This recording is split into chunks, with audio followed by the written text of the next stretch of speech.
process sa PSP, sa Civil Registrar at saka sa Philippine Statistics Office natin para po ma-facilitate na ma-issuean kayo ng late registration.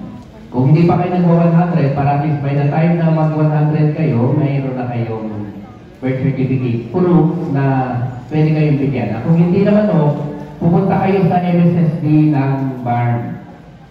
Yung opisina ko doon, meron din silang unit na tumutulong doon sa mga senior citizen at nagbibigay ng benepisyo doon sa kanila. So, kasama sa ayusin doon ay yung assistance sa inyo para mabigyan kayo ng late registration. Ang challenge niyan doon sa late registration, kakailanganin nyo ng affidavit ng disinterested person, pero alam nila yung circumstances kung paano kayo pinanganak. So maghanap tayo ma'am ng mas matanda pa sa inyo. Kasi kung kaedad nyo lang, nung pinanganak sabay kayo, hindi niya kayang itistigo na nakita niya na ikaw ay pinanganak. Wala pa siyang malay doon. So kailangan natin na testigo ay mas matanda mo sa inyo para makapagsabi na noong panahon ganito ay nakita ko si nanay ninyo at si tatay ninyo, ikaw ay pinanganak sa ganitong circumstances. Yun ang kailangan natin. So may testigo tayo ma'am. So medyo mag-identify ka na ng sino yung posible na mga naging kababayan mo na makapagsabi mo ano yung circumstances surrounding yung birth mo para ma-process yung very late registration ng birth certificate ninyo. Yun ang advice ko sa inyo ma'am.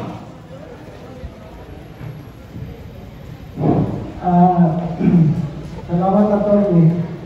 In addition nung kay attorney kasi, sa Sangguniang Patronsod, wala pong committee senior citizen. Pero nilagay ko ni Vice as a senior citizen representative dahil ako lang ang qualified sa mga konsyan niya. Senior citizen na po ako. Ang nangyari po, meron pong practical na nangyari dito sa aming barangay, Piniruan. Ay walang mga papeles, pero ang naging decision ay pinakita yung anak na panganay.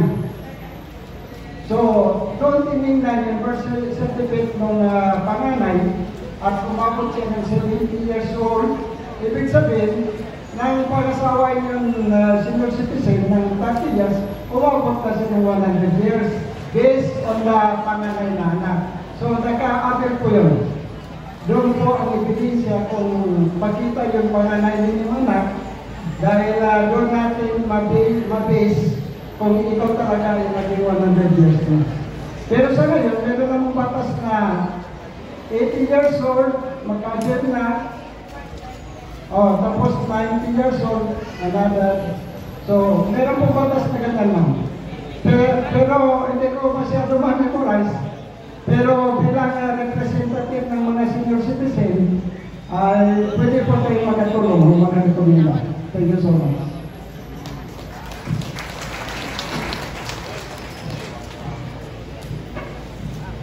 So, na-address po yung katanungan ni nanay, no? Sa representative ng senior citizen. So, malinaw po yun, no? Meron po tayong pangalawang question dito. Pwede pong lumapit tayo dito sa harap.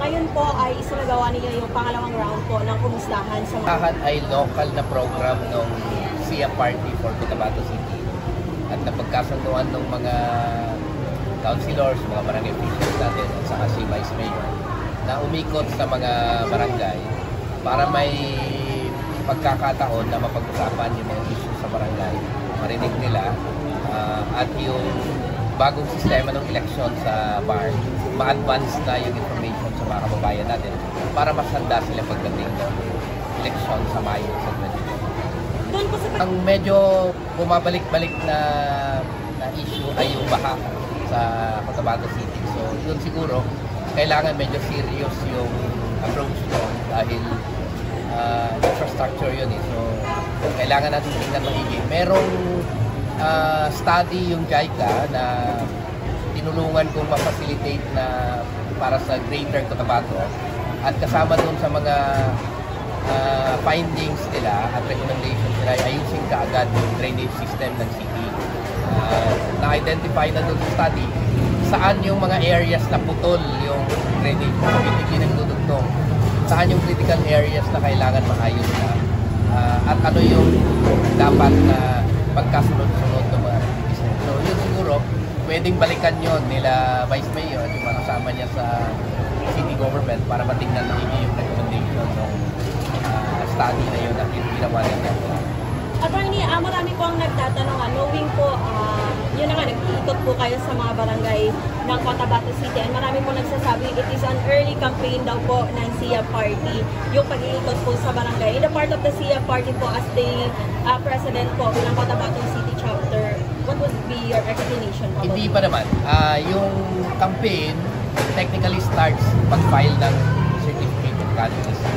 So wala pang filing, so hindi pa nag-i-schedule yung commission. Pero yung information drive na ginagawa natin ay dahil medyo complex nga yung election system sa 2025 dahil sa unang pagkakataon sa Pilipinas magkakaroon tayo ng parliamentary election at kailangan ipaliwanag doon sa mga kababayan natin. Ano ba yung sistema ng pagboto? Paano yung gagawin? Para mas naintindihan nila, para yung decision nila, kung dumating man yung election sa Mayo sa 2025, at least yun ay informed. Ibig sabihin na napag-aralan, naintindihan, at handa na sila para dito. Attorney, less than a year na po bago po yung election. Balak po ba ng SIAP na buong Cotabato, yung mga 37 barangay, ay nilibutin bago mangyari yung lalan? Yun ang plano ng team na umikot sa lahat ng barangay sa Cotabato City. Sini-face lang namin yung schedule kasi may mga iba pang trabaho yung mga kasama natin. May mga iba ding schedules kami. So, inaayos lang natin na magtugma yung schedules natin at saka yung mga barangay na nagpo. Matapos po yung launching ng SIAP the other month, kumusta naman po ang assessment ng inyong grupo po sa response ng tao po? Maganda naman yung pagtanggap, tuloy-tuloy lang. Yung naka-assign sa amin na Cotabato City at saka SDA, tuloy-tuloy yung pagpasok ng mga miyembro. Inaayos na rin natin yung mas matibay na ugnayan ng chapter sa city at saka yung regional chapter natin na nakabase sa Marawi. Plus yung binubuo na o nabuo na coalition ng mga regional parties plus yung mga governors sa iba-ibang probinsya ng party. One thing po yung Jordan says po, bilang po yung fake news na binabato po sa partido. Ano po ang comment niyo po doon? Kami, malinaw naman sa amin yung strategy ng partido. Ang strategy ng partido ay naniniwala kami sa magandang plataforma di gobyerno at yung credibility ng mga taong bumubuo ng partido. Yun ay sufficient enough para maintindihan ng mga tao na ito yung partido at ito yung mga tao na nandito. Hindi ho kami mag-engage doon sa negative campaign, yung tapunan ng hindi magaganda. Hindi ho kami sasali doon. Attorney, nabanggit ko nga po na iikutin nyo lahat ng barangay po sa Cotabato City. What about po doon sa ibang part po na like for example, the Special Geographic Area at the same time po dito po sa Maguindanao del Norte at Sur? Depende ho yun sa local na leadership ng partido natin. Halimbawa, Maguindanao del Norte, Maguindanao del Sur, hindi ho kami ang may hawak doon. Yung SJA, I'm sure, merong dinidevelop na program para doon. So baka magkaroon din ng ganitong klaseng advocacy at education campaign sa mga barangay. Last din na lang po ako, Attorney. Kahapon po, 2 barangay po ang inyong inikot. Ngayong araw din po ba ganun din po? Isa lang for today dahil may mga kasabay na ibang activities. Merong nakaset na meeting kay former Mayor Sema. So yung mga kasama namin medyo hindi nila pwedeng iwan yung meeting. Plus merong help desk si Vice Mayor sa iba pang barangay. So for today, isa lang ang barangay. Itong Grocery Heights 11. So pahabol na question po, Attorney.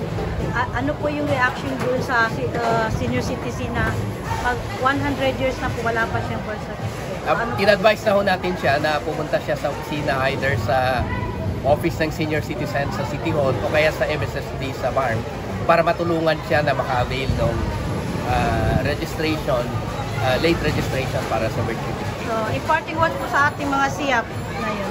Apo, Sa ating mga SIAP team. Parking words po. yung Message po. tuloy-tuloy lang naman. Yung team ng SIAP, umiikot na yan. Ha? So may kanya-kanyang assignment, may kanya-kanyang trabaho. So sila ho yung mismong gumagalaw na. So hindi naman natin masyadong problema yung pag-mobilize ng mga tao natin dahil may kanya-kanya na silang trabaho. Maraming salamat. Thank you. Sa former MLK Atty. Felix Galindo sa kanyang sa panayam sa kanyang ngayon. Maraming salamat. Assalamualaikum warahmatullahi wabarakatuh. Saan pwede